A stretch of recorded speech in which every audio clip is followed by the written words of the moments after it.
Hi friends, ఇప్పుడు మనం ఇంట్లో యమ్మీ పిజ్జాని ఎలా చేయాలో నేర్చుకుందాం. ముందుగా ఒక బౌల్ ఆఫ్ హాట్ వాటర్ని తీసుకొని ఒక పెద్ద గిన్నెలో వేసుకోండి. ఇప్పుడు ఒక స్పూన్ ఆఫ్ షుగర్ వేసుకోండి. ఇప్పుడు చిటికెడు సాల్ట్ వేసుకోండి. ఇప్పుడు ఆ మూడు ఇలా కలుపుకోవాలి. షుగర్ అండ్ సాల్ట్ మొత్తం డిజాల్వ్ అయిపోతుందండి ఇలా కలుపుకున్నప్పుడు. ఒక బౌల్లో మనం మైదా పిండి తీసుకుందామండి. దాన్ని నేను హాట్ వాటర్లోని ఇలా జల్లిస్తున్నాను, ఎందుకంటే ఎక్కడైనా ఉండలు అవి ఉండిపోకుండా స్మూత్గా వస్తుంది కాబట్టి హాట్ వాటర్లో డైరెక్ట్ నేను జల్లిస్తున్నాను. దాన్ని ఈ విధంగా కలుపుకోండి. మొత్తం ఒక స్పూన్ ఆఫ్ బేకింగ్ సోడా వేసాను. చిటికెడు బేకింగ్ పౌడర్ కూడా వేస్తున్నాను. వెన్న తీసుకోండి, ఇంట్లో ఉన్న వెన్న వేస్తున్నాను నేను. కర్డ్ అండి, ఇప్పుడు నేను చూపించాను కదా బౌల్లో, అంత కర్డ్ తీసుకొని ఆ మొత్తం వేసుకోండి. దాన్ని నేను ఈ విధంగా మిక్స్ చేసుకుంటున్నాను. ఇలా మొత్తం కలుపుకున్నాక ఇలా వేసుకోండి. ఇలా మొత్తం కలుపుకున్నాక ఇలా ముద్దలా వస్తుంది కదండి, చపాతీ పిండిలా కలుపుకోండి బాగా. ఒక తడి క్లాత్ తీసుకుని నేను చూపించిన విధంగా ఆ పిండి పైన పెట్టి ఒక 10 నిమిషాలు పక్కన పెట్టండి. ఇప్పుడు మనం 3 వెజిటబుల్స్ తీసుకున్నామండి. ఒకటి ఆనియన్, ఒకటి టమాటో అండ్ ఒకటి క్యాప్సికమ్. వాటిని నేను చూపించిన విధంగా కట్ చేసుకొని పక్కన పెట్టుకోండి. ఇప్పుడు స్టవ్ మీద మందంగా అండ్ వెడల్పుగా ఉండేటువంటి గిన్నె తీసుకొని పెట్టుకోండి. మనం దీన్ని ప్రీహీట్ చేసుకుంటున్నాము. ఇసుక వేస్తున్నానండి నేను. ఇసుక లేని వాళ్ళు సాల్ట్ వేసుకొని దాని మీద ఒక చిన్న గిన్నె పెట్టుకునైనా పెట్టుకోవచ్చు.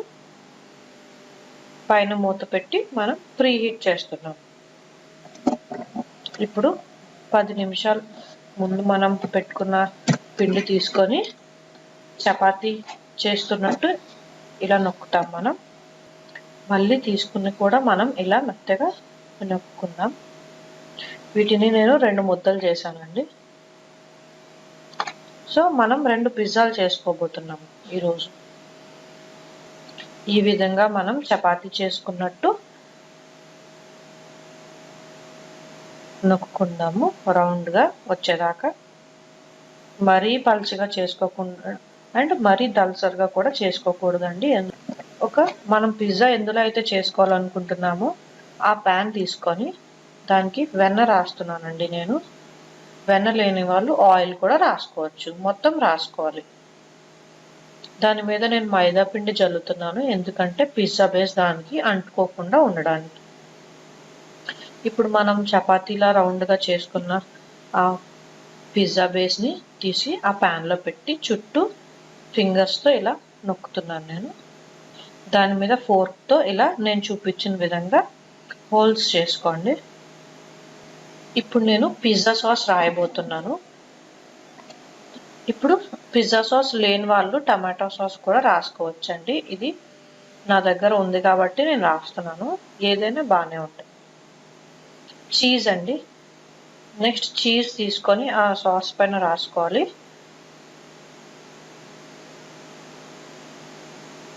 ఇప్పుడు మనం ముందుగా తరిగి పెట్టుకున్నటువంటి వెజిటేబుల్స్ని ఇలా అందులో పెడుతున్నామండి. ఈ విధంగా నేను ఆ వెజిటేబుల్స్ని పెట్టాను. మా దగ్గర కార్న్ కూడా ఉంది, కార్న్ కూడా వేస్తున్నాను. లేకపోయినా ఏం పర్వాలేదు, అలా పైన చల్లుతున్నాను. ఇప్పుడు వెజిటేబుల్స్ అన్నీ పెట్టేసాం కదా, మళ్ళీ దానిపైన ఒకసారి చీజ్ రాసుకుందాము. చీజ్ గట్టిగా ఉన్నప్పుడు గ్రేట్ చేసుకుని వేసుకుంటే ఇంకా బాగుంటుంది. నా దగ్గర మెల్ట్ అయిపోయింది కాబట్టి నేను ఇలా వేస్తున్నాను. ఇప్పుడు దీన్ని మనం ముందుగా ప్రీహీట్ చేసుకుని ఉంచుకున్నాం కదండి, ఆ వెడల్పాంటి గిన్నెలో దీన్ని పెడదాం. దాని మీద చిల్లీ ఫ్లేక్స్ వేస్తున్నానండి నేను. మీ దగ్గర చిల్లీ ఫ్లేక్స్ లేకపోతే ఎండుమిర్చి, జీలకర్ర మిక్సీ చేసుకుని ఆ విధంగా వేసుకోండి. పైన చల్లుకోండి. కారం ఎక్కువగా కావాలనుకునే వాళ్ళు కొంచెం ఎక్కువ వేసుకోండి. దాన్ని నేను ఇప్పుడు ప్రీహీట్ చేసిన ప్యాన్ మీద పెడుతున్నాను. ఇలా మనం మూత పెట్టేసి ఒక 15 to 20 మినిట్స్ దాకా వెయిట్ చేద్దాం. మన పిజ్జా రెడీ అయిపోతుంది. చూడండి, ఇప్పుడు మనకి యమ్మీ పిజ్జా రెడీ అయిపోయింది. చూడండి, చూడడానికి మనం బయట కొనుక్కునే పిజ్జా లానే ఉంది కదా. టేస్ట్ కూడా చాలా బాగుంటుందండి. ఇంట్లోనే చేసుకోవచ్చు. బయట మనం అంత డబ్బులు ఎక్కువ పెట్టి కొనుక్కునే కన్నా హెల్దీ కూడా మన ఇంట్లో చేసుకోవడం. ఎక్కువ టైం కూడా పట్టదు అండ్ ఎక్కువ ఇంగ్రీడియంట్స్ కూడా అవసరం లేదు వీటికి. అండ్ ఇది సెకండ్ పిజ్జా.